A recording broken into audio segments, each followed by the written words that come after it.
Hello friends, this is Rahi and welcome to our channel B Ed वाले। तो आज हम फिर से सेकंड पार्ट लेके आ गए हैं वैदिक काल का, कि वैदिक काल की जो शिक्षा थी वो कैसी थी। तो वैदिक काल में हमने पहली वीडियो में ये डिस्कस किया था कि वैदिक काल 2500 ईसा पूर्व से 500 ईसा पूर्व तक चला। उसका एरा बड़ा था तो उसे दो भागों में डिवाइड किया गया, प्रारंभिक वैदिक काल, उत्तर वैदिक काल में। और पहले की जो शिक्षा थी वो किस पे, वेदों पे निर्भर थी। और ये जो शिक्षा प्रणाली है वो शुरू किसने की थी, आर्यों ने शुरू की थी। और इसका वर्णन हमें कहाँ देखने को मिलता है, वेदों में भी देखने को मिलता है कि आर्यों ने ही इस शिक्षा प्रणाली को शुरू किया था।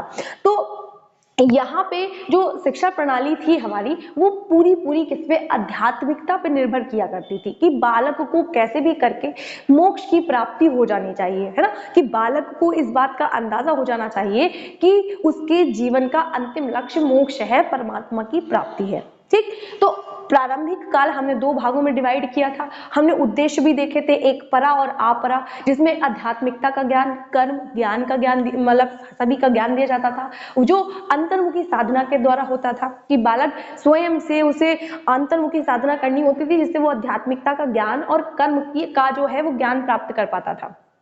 ऐसे ही आपरा में वो सामाजिक ज्ञान प्राप्त कर पाता था। संकुचित और व्यापक की बात की थी कि जो संकुचित थी वो शिक्षा क्या थी, जो वो गुरुकुल में औपचारिक रूप से ग्रहण करता था। फिर वो एक्स्ट्रा जो भी शिक्षा को ग्रहण करता था वो व्यापक में आती थी। तो हमने ये सब देखा था। और भी कई सारी उनके हमने देखे थे कि किन किन चीजों का विकास किया जाता था, चरित्र का विकास किया जाता था, व्यवसायिक शिक्षा दी जाती थी। तो ये सब हमने देखा था। तो आज की इस वीडियो में हम देखेंगे कि वैदिक जो प्रारंभिक वैदिक काल था उसकी कुछ विशेषताएं थी और उत्तर वैदिक काल की कुछ विशेषताएं थी।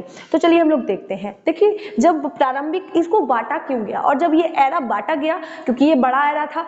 पहले जब प्रारंभिक वैदिक काल था तो वहां वर्णों का इतना आपको प्रकोप नहीं देखने को मिलेगा। जैसे आजकल भी कास्ट का काफी कुछ हो जाता है कि निचली और ऊंची जाति के बारे में लगातार ये रूढ़िवादियां चली आ रही हैं कि आप छोटे हम बड़े। तो प्रारंभिक काल में क्या था, ऐसा कुछ था नहीं ज्यादातर। हाँ, हालांकि वर्ण बट चुके थे, ब्राह्मण क्षत्रिय वैश्य शूद्र 4 वर्ण बट चुके थे।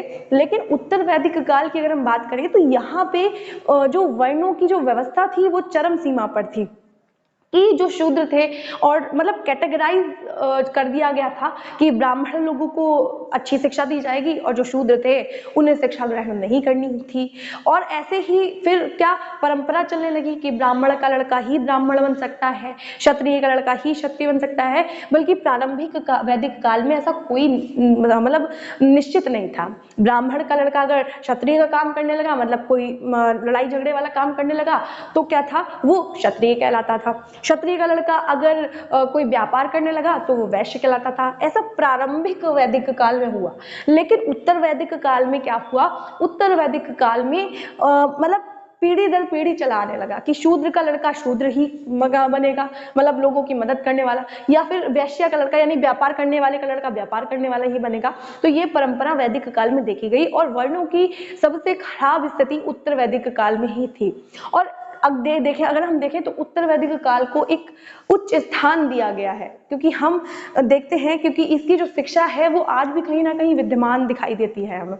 तो चलिए शुरू करते हैं, इसकी व्यवस्था देखते हैं कि सबसे पहले बालक की बात करें तो बालक को उपनयन संस्कार दिया जाता था। कैसे, बालक को, जब बालक अपने घर से कुछ शिक्षा को लेके आता था तो उसे जब औपचारिक रूप से शिक्षित किया जाता था, औपचारिक का मतलब जैसे हम स्कूल वगैरह में जाते हैं, तो जस्ट वैसे ही होता था उत्तर वैदिक काल में, सॉरी प्रारंभिक वैदिक काल में, कि पहले बच्चे को उपनयन संस्कार दिया जाता था। उपनयन संस्कार के थ्रू पहले बच्चे को औपचारिक रूप से शिक्षित करने के लिए ले जाया जाता था। और उपनयन का मतलब क्या होता था, पास ले जाना। पास ले जाने का मतलब है कि एक बच्चे को अपने गुरु के पास लेके जाने को ही हम उपनयन संस्कार कहते थे। बच्चा पहली बार गुरु के दर्शन करता था, उसे पता चलता था कि कोई गुरु नाम की भी चीज होती है, वरना वो घर में ही रह के मम्मी पापा को देखता था, उन्हीं से सब कुछ सीखता था। लेकिन जब उपनयन संस्कार होता था तो बच्चे को पता चलता था कि अब ये हमारे गुरु हैं, हमें इनकी इज्जत करनी है, ऐसे ऐसे ऐसे। ठीक, तो उपनयन संस्कार में ही पहली बार क्या करता था, गुरु के दर्शन करता था। अब उपनयन संस्कार में क्या होता था, जो बच्चा था वो सबसे पहले उसे उपनयन संस्कार करवाया जाता था पूरे विधि विधान से, तो वो ब्रह्मचर्य प्राप्त करता था और आश्रम में प्रवेश करता था और वो ब्रह्मचारी कहलाया करता था। फिर ये जो उपनयन संस्कार था ये 3 वर्णों के लिए कंपलसरी था, एक तो ब्राह्मण, दूसरा क्षत्रिय, तीसरा वैश्यों के लिए। इन तीनों वर्णों के लिए कंपलसरी था और जो शूद्र थे उनके लिए ये संस्कार जरूरी नहीं था। ठीक, तो जो द्विज था, द्विज का मतलब है 2 बार जन्म लेना, द्विज का मतलब है 2 बार जन्म लेना।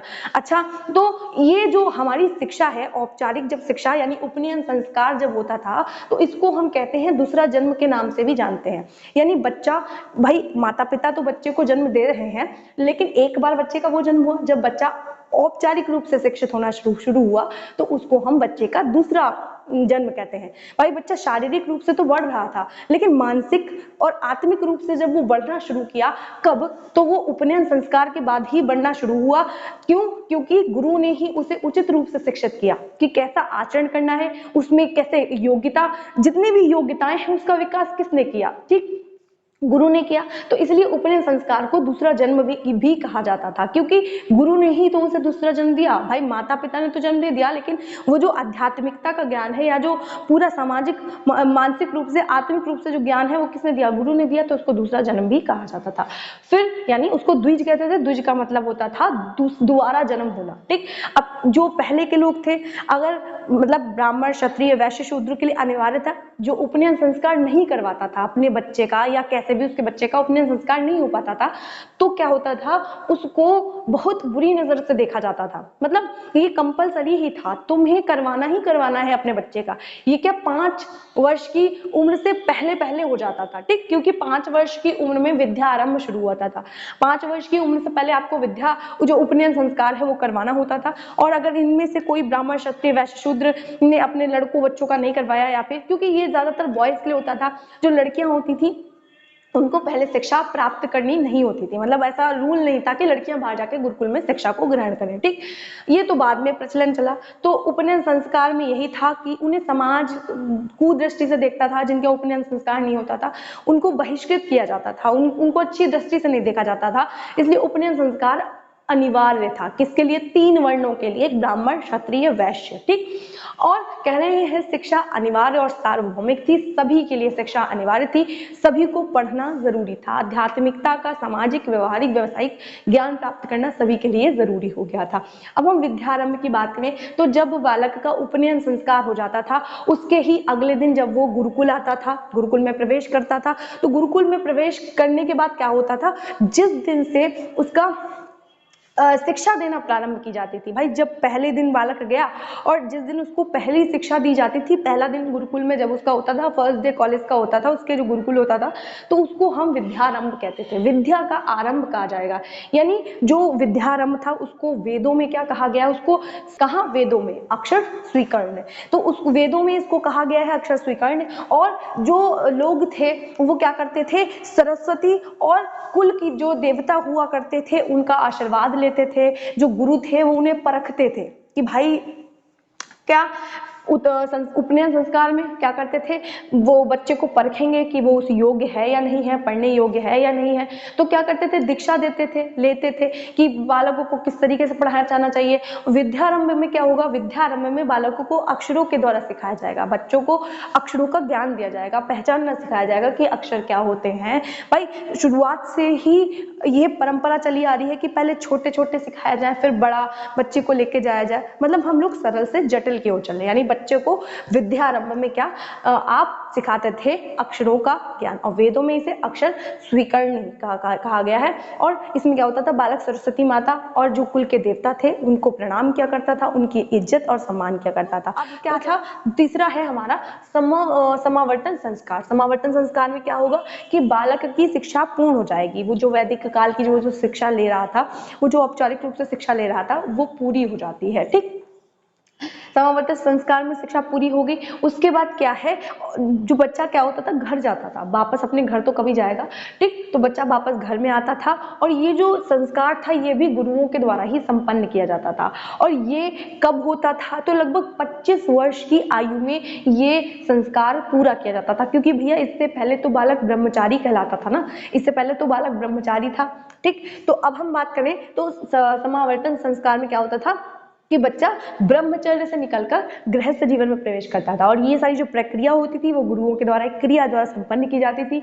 गुरु से अच्छे से उपदेश देते थे, और गुरु जब बच्चा जो है वो शिक्षा को ग्रहण करके गृहस्थ जीवन में प्रवेश करता था तो सदैव जो गुरु हुआ करते थे वो क्या कहते थे अपने छात्रों से या शिष्य से, कहते थे कि हे शिष्य, सदा सत्य बोलना, सुसाध्य में प्रसाद मत लेना, श्रद्धा से दान देना, और हमारा यही आदेश और यही उपदेश है, सदैव क्या करना, धर्म का पालन करना। ठीक, तो ये क्या था, जब वो अपने घर वापस आता था तो एक गृहस्थ जीवन अपना शुरू करना चाहता था, तब जो है गुरु से उपदेश दिया करते थे। यानी समावर्तन संस्कार का मतलब ही यही होता था कि घर लौट। तो हम विशेषताएं देख रहे थे, हम लोगों ने 3 संस्कार देख लिए। उसके बाद हम गुरुकुल पद्धति देखते थे कि उस टाइम में जो गुरुकुल पद्धति थी वो कैसी थी। ठीक, तो गुरुकुल पद्धति में क्या होता था, जैसे आजकल लोग हॉस्टल में रहते हैं वैसे ही जो बालक होता था वो छात्रावास में रहता था। एक ऐसी जगह या ऐसा आश्रम मठ बना दिया जाता था जब बच्चे उसमें रहकर अपने घर से दूर शिक्षा को ग्रहण करते थे।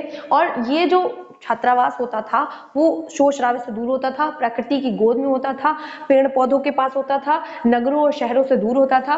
ठीक, तो ये क्या था, गुरु के घर में रह के भी कई कह सकते हैं कि जो बच्चे थे वो शिक्षा को ग्रहण किया करते थे, गुरु की सेवा किया करते थे, ये सारी चीजें हो जाती थी। फिर ये क्या था, गुरुकुल में रह के जो बच्चे थे वो गुरु के गृहस्थ जीवन में उनकी मदद किया करते थे।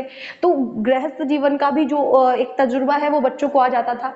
उसके बाद व्यावसायिक शिक्षा की बात करें तो व्यावसायिक शिक्षा में बच्चों को कौशल में दक्ष किया जाता था, जीविका के लिए तैयार किया जाता था कि वो कुछ ना कुछ करके अपना कमा ले, खा ले। ठीक, तो व्यावसायिक शिक्षा दी जाती थी। इसमें कई तरीके की शिक्षा दी जाती थी ताकि वो अपना एक व्यवसाय कर सके, बिजनेस शुरू कर सके। तो कृषि की, वाणिज्य की शिक्षा दी जाती थी, औषधि की, और भी कई तरीके की शिक्षाएं दी जाती थी। हस्तकला की शिक्षा दी जाती थी, जिससे कि जो क्राफ्ट का वर्क है, पीपल और मिट्टी से बनाई हुई चीजें हैं, लकड़ी, कपड़ा बुनना, ये सब कुछ सिखाया जाता था। व्यावसायिक शिक्षा भी वैदिक काल में दी जाती थी। एक कक्षा नाटकीय विधि की बात करें तो कक्षा नाटकीय विधि में किसी एक बच्चे को नायक बना दिया जाता था। यानी एक बच्चे को उठा दिया और कहा चलो तुम पढ़ाना शुरू करो। इससे जो गुरु होते थे उनका थोड़ा सा भार कम हो जाता था। बस थोड़ी कमियां यही है कि शिक्षक का भार कम नहीं करना था, लेकिन जो वैदिक काल की शिक्षा है वो यही कहती है, ठीक, कि जो शिक्षक थे वो क्या करते थे, बच्चों से कहते थे चलो खड़े होकर पढ़ाओ। इससे बच्चों का भी थोड़ा सा उत्साह बढ़ता था, उनके अंदर आत्मविश्वास की भावना आती थी, और जो शिक्षक होते थे उनका भार भी कम हो जाता था। उसके बाद विद्यार्थियों के जीवन संबंधी नियमों की कठोरता, कुछ ऐसे कटु नियम बना दिए गए थे कि जो बच्चों को मानना जरूरी था। आप उनको नहीं मानेंगे जाएंगे कहाँ, कहने के मतलब ये था। तो दिनचर्या थी, आदतें थी। दिनचर्या में क्या था, सुबह आपको उठना होता था, बच्चों को शौच आदि से निवृत्त होना होता था, हवन करना होता था, फिर अपना पढ़ना होता था, ये सारी चीजें होती थी। आदतें में क्या था, आदतों में भी यही था कि आप क्या करेंगे, संध्या को भजन आरती करेंगे, अच्छे कपड़े पहनेंगे, अच्छे से रहेंगे, लोगों से अच्छा आचरण करेंगे। वेशभूषा पर भी ध्यान दिया जाता था कि वेशभूषा कैसी होनी चाहिए बच्चे की, कि गंदा तो नहीं है, बच्चा रहता कैसे है, धनी और मतलब निर्धन पे किसी पे भी किसी भी प्रकार का कोई थोपा थापी नहीं थी, सब एक जैसे दिखने चाहिए। बच्चे क्या थे, मेखला की धोती पहनेंगे, और क्या जनेऊ यज्ञोपवीत पहनेंगे, ये कंपलसरी था वहां पे, जनेऊ जो होता है। तो ये सारी चीजें थी। और वेशभूषा में कुछ जो शिष्य थे यानी जो छात्र थे वो बकरी या जो खाल वगैरह पहन के भी खुद के तन को ढका करते थे। आचरण एवं व्यवहार हमेशा इस पे ध्यान दिया जाता था कि बच्चों का आचरण बड़ों के प्रति कैसा है, उस पे भी उनका जो चरित्र निर्माण है, उनका जो विकास है, उस पर भी ध्यान दिया जाता था। उसके बाद गुरु शिष्य संबंध, तो गुरुओं को बच्चों का आध्यात्मिक या बौद्धिक गुरु माना जाता था, और पहले गुरु का स्थान बहुत ऊंचा था, आज भी है, बहुत ज्यादा ही सम्मान दिया जाता था, उनका बहुत ध्यान रखा जाता था। जो छात्र होते थे वो गुरु का बहुत सम्मान किया करते थे, आदर किया करते थे, और गुरु का काम होता था छात्र को पूर्ण रूप से विकसित करना, उन्हें शिक्षा देना, उनमें ज्ञान को भर देना। ठीक, और फिर क्या, अनिवार्य एवं निःशुल्क शिक्षा। पहले सभी प्रकार की किसी भी तरीके का पैसा नहीं लिया जाता था, बस कहा जाता था कि बच्चे को पढ़ने के लिए भेजना है, जैसे जैसे उसकी आयु होती जाए हर तरीके के संस्कारों के द्वारा बच्चों को कहाँ गुरुकुल में प्रवेश करवा देना है, और उसे सभी प्रकार की शिक्षाओं को अर्जित करने के लिए कहा जाता था। और अनिवार्य थी शिक्षा क्योंकि निःशुल्क थी। आज भी निःशुल्क शिक्षा कई सरकारों ने बना दी है कि जो 8th क्लास तक के बच्चे हैं उनके लिए अनिवार्य एवं निःशुल्क शिक्षा है। ठीक, 14 साल तक के बच्चों की शिक्षा जो है। तो पहले भी ये शिक्षा चली थी, किसी तो ये क्या था, अनिवार्य एवं निःशुल्क शिक्षा हुआ करती थी। तो ये हमने आज देखी है प्रारंभिक वैदिक काल की विशेषताएं। कल हम देखेंगे उत्तर वैदिक काल की विशेषताएं क्या है। इनमें बिल्कुल सिमिलैरिटी है, कोई अंतर नहीं है, लेकिन कुछ अंतर है, जैसे जाति के आधार पर अंतर देखे गए। आगे जो है वो लोगों को पढ़ने ही नहीं दिया गया, केवल पंडित ही पढ़ते थे, केवल क्षत्रिय ही पढ़ते थे, ठीक। और ये जो कठोरता थी वो बढ़ती चली गई। तो कल हम और भी कुछ देखेंगे। और अगर वीडियो अच्छी लगी हो तो वीडियो को लाइक करना, चैनल को सब्सक्राइब करना मत भूलिएगा। इसी तरीके की वीडियोस के लिए मिलते हैं नेक्स्ट वीडियो में।